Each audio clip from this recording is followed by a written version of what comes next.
live in a culture where justification is a reflex. We apologize for taking a day off, supply elaborate reasons for declining invitations, and preface our social media posts with qualifiers like, "sorry, but..." This impulse appears polite, even empathetic. We've been taught that offering context prevents misunderstandings. Yet psychologists see chronic self-explanation as a symptom of a deeper wound. Carl Jung argued that repeatedly convincing others who we are and why we act a certain way reveals a state of self-neglect. When we compulsively explain, we are seeking something we never received in childhood, permission to exist. Over-explaining shows up in texts, meetings, and online interactions. We clarify why we changed jobs, justify why we've gained weight, or defend our need for rest. Social media amplifies the compulsion. Likes and comments become a scorecard for how well we've rationalized our choices. The result is a life lived as a performance, edited to meet an imagined audience's expectations. This script explores the roots of this habit, the role of modern technology in reinforcing it, and practical steps to reclaim your voice. When you stop seeking external permission and cultivate internal authority, everything changes. Childhood seeds, when feelings were debated, early invalidations. Many of us learned to justify ourselves long before we could articulate why. In homes where children's emotions were dismissed, "You're overreacting. Stop crying." Kids internalize the idea that their feelings are only valid if others agree. To avoid punishment or ridicule, they offer logical defenses for their sadness or anger. Over time, this becomes a survival strategy. You scan for approval before expressing yourself, believing that being understood is prerequisite to being accepted. This belief persists into adulthood. Decisions, no matter how small, become group consultations. You might solicit several opinions before choosing a meal or rearrange your schedule so no one feels offended. Beneath these behaviors is a fear of rejection. If people don't understand your reasons, they might withdraw love. The habit is often most pronounced in those who had to earn affection early on, learning that love was conditional on good behavior. Explaining became currency in relationships. Persona, shadow, and micro-betrayals. Jung's concepts of the persona and shadow shed light on this dynamic. The persona is the social mask we wear to function in society. It helps us navigate roles, employee, partner, friend, but it's not our full self. When we over-identify with it, we suppress feelings that don't fit the role. These suppressed emotions form the shadow, which includes anger, envy, or vulnerability that we deem unacceptable. Suppressing the shadow doesn't erase it. The feelings leak out as anxiety, resentment, or passive aggression. Recognizing and integrating the shadow is essential to stop performing and start living. Every time you laugh at a joke you dislike or agree when you want to refuse, you commit a small betrayal against yourself. Society praises people who bend. They're nice, flexible, and easy to work with. Yet Jung warned that abandoning parts of ourselves creates inner fragmentation, opening the door to neuroses. Modern research links chronic people-pleasing to anxiety and depression. When you habitually put others' comfort above your truth, you gradually lose sight of your needs and boundaries. The digital amplifier, turning validation into a metric. The biology of belonging meets the internet. Humans have always needed social bonds for survival.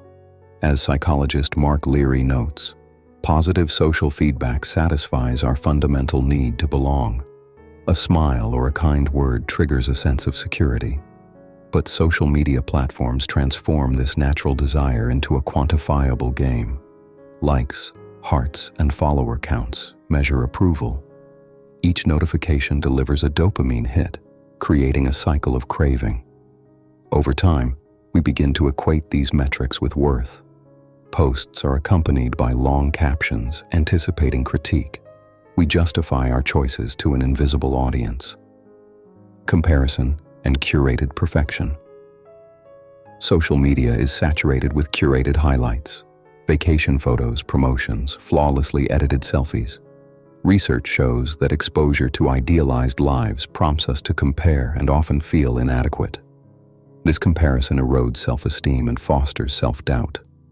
To mitigate envy, many people rationalize why they haven't achieved similar milestones. I haven't bought a house because I value experiences, or I don't travel because I'm focusing on my career. The narrative becomes a defense rather than an authentic declaration. The pursuit of validation also encourages dependence.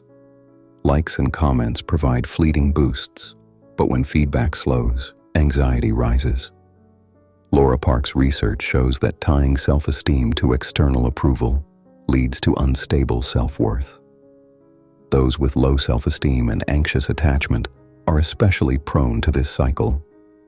Social media fosters unrealistic standards of beauty and success, pushing users to justify why they don't measure up. Each explanation is an attempt to control perception, ensuring others see us as competent, attractive, or happy. FOMO and hypercommunication. Fear of missing out, FOMO, intensifies self-justification. Seeing friends attend events can trigger anxiety about being perceived as disinterested or aloof. We respond with preemptive explanations. Sorry, I didn't come. I had something else. Over time, the anticipation of judgment makes over-communication automatic. People conditioned to seek approval interpret silence as disapproval, fueling the urge to over-explain. Digital communication, with its instant feedback loops, trains us to overshare and to justify even when no one asked. External versus internal authority. Who holds the pen? Defining the two authorities. Jungian analyst Andrea Matthews differentiates between external authority and internal authority. External authority includes experts, leaders, and social norms. These guides offer valuable information and structure. Problems arise when we treat them as the ultimate arbiters of our lives. When you defer every decision to external voices, you lose the ability to trust your own judgment. Internal authority, by contrast, is the capacity to consult your inner voice and emotions to determine what is true for you. It doesn't mean rejecting advice, but rather integrating it through the lens of your values and intuition. Matthews notes that internal authority allows you to feel grounded even when you're hurt or uncertain. You still listen to teachers and friends, but you ultimately decide what resonates. Society's bias toward experts. Modern culture elevates external experts, social media influencers, self-help gurus, political commentators, as though they possess universal answers.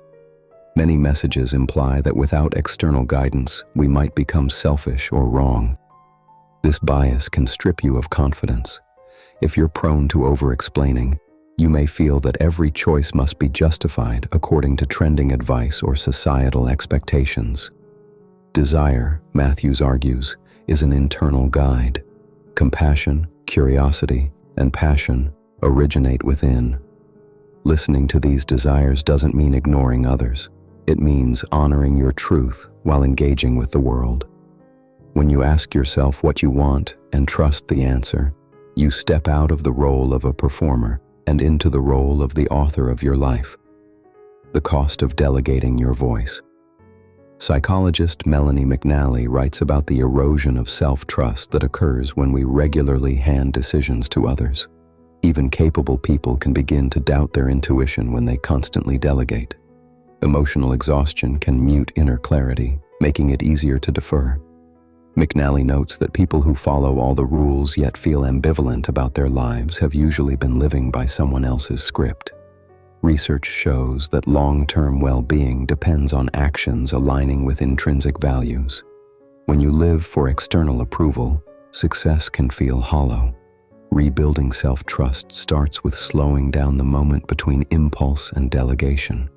Before you ask for advice, pause and ask yourself what you think. Notice physical sensations when you're about to defer. Tension in the chest or throat, jaw clenching, or a sinking feeling. These signals indicate that you're ignoring your internal authority. Practices for building internal authority. Developing internal authority is not an overnight transformation. It grows through daily habits that teach your nervous system to trust itself. Here are a few practical exercises. 1. Pause and check in. When faced with a decision, resist the urge to immediately consult others. Take 3 deep breaths and ask, "What do I already know about this?" This simple pause creates space for your inner guidance to emerge before external voices flood in. 2. Journal your truth. Write down your desires and fears without editing them for anyone else's comfort. Seeing your thoughts on paper can reveal patterns of self-censorship and highlight what genuinely matters to you. Over time, journaling becomes a conversation with your inner authority. 3. Embodied yes-no. Practice asking your body yes-no questions and notice how different answers feel. A yes might feel like expansion or relief. A no might feel like constriction. Learning to read these signals helps you make decisions based on inner alignment rather than external approval. 4. Small boundaries. Start by setting low-stakes boundaries, such as declining an invitation when you're tired, without tacking on an elaborate excuse. Each time you honor a boundary, you strengthen the belief that you can exist without needing everyone to agree. Small successes build confidence for bigger decisions. Healthy validation and community. What belonging really means. Humans are social beings. Reclaiming internal authority doesn't mean rejecting all external validation. Psychiatrist Mark Rigo notes that although our sense of self originates within, it gains strength through social connections. Community ties, family, friends, co-workers, provide small moments of recognition that accumulate into a stable sense of worth. When these connections break down, people often overwork, dive into social media, or use substances to cope. Humans need to be seen. Isolation can be as damaging as dependency. Rigo warns against misinterpreting boundaries as barriers. While it's healthy to limit harmful relationships, cutting off everyone who doesn't fully understand you can lead to loneliness. A friendly greeting or thoughtful question from a neighbor affirms your existence. Community validation, in small doses, nourishes your internal authority rather than replacing it.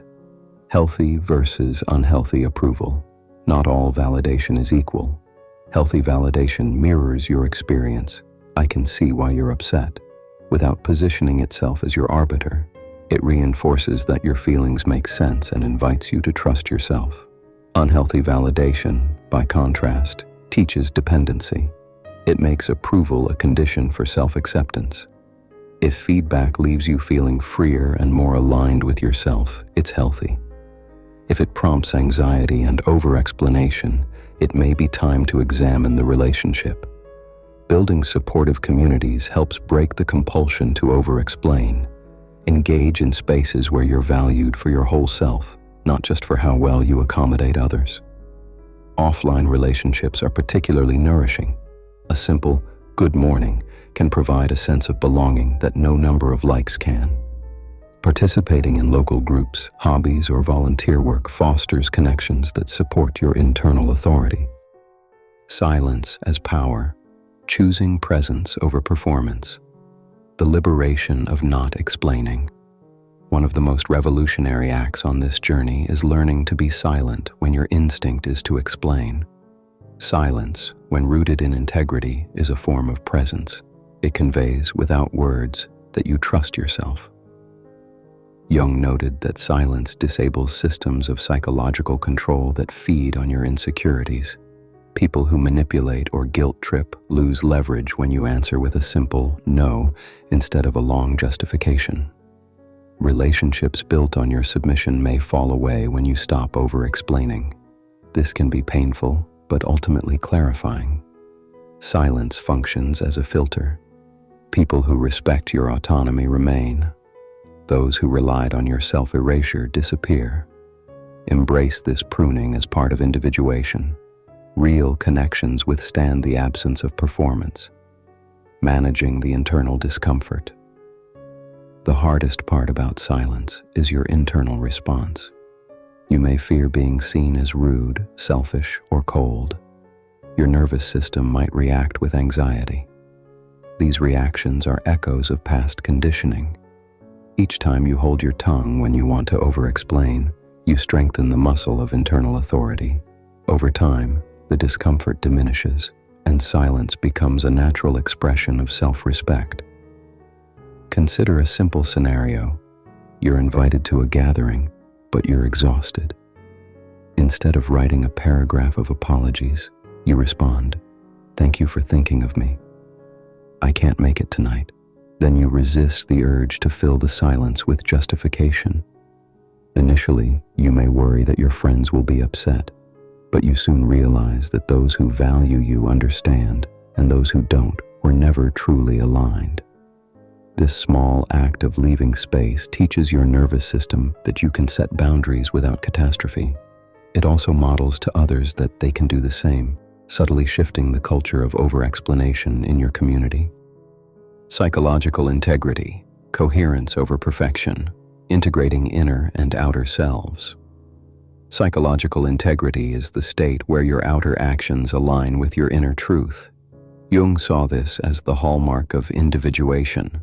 An integrated person does not fragment themselves to fit others' expectations. They communicate their truth calmly and clearly without seeking applause. This coherence carries weight. It draws respect without effort. The paradox is that the less you chase approval, the more grounded and magnetizing you become. Integrity does not mean rigid perfection. It means trusting your gut even when you can't fully rationalize it. Intuition often reflects deep processing of experiences. In a world obsessed with rational explanations, honoring intuition is radical. It allows you to be whole in every situation, whether or not others understand. Mistakes become part of growth rather than evidence that you should have listened to someone else. Relationships in the light of coherence. As you cultivate integrity, your relationships shift. Connections based on power imbalances or codependence may fade. In their place, relationships built on mutual respect and authenticity emerge. Healthy community continues to validate you, but now it complements rather than replaces your inner guidance. You become capable of receiving affirmation without needing to justify yourself. Your presence speaks louder than any explanation. Over-explaining is more than a conversational quirk. It's an adaptive strategy born of childhood invalidation and magnified by digital culture. Jung teaches that true freedom arises when we stop seeking external permission and embrace our internal authority. Modern research confirms that tying self-worth to approval erodes mental health. The path toward liberation involves examining where the habit began, understanding the distinction between external and internal authority, and daring to be silent when explanations beckon. By unlearning the need to justify yourself, you set down an invisible weight. You reclaim energy, strengthen relationships, and step into a life authored by you. The next time you feel compelled to defend a choice, pause and ask, whose permission am I seeking? Then breathe and remember, your existence needs no defense. If you're ready, write in your journal or the comments one explanation you will let go of. This act may seem small, but it's the first step in a revolution that begins with a single, quiet decision. When you stop explaining yourself, you create space for your authentic self to speak, and the world responds to your presence.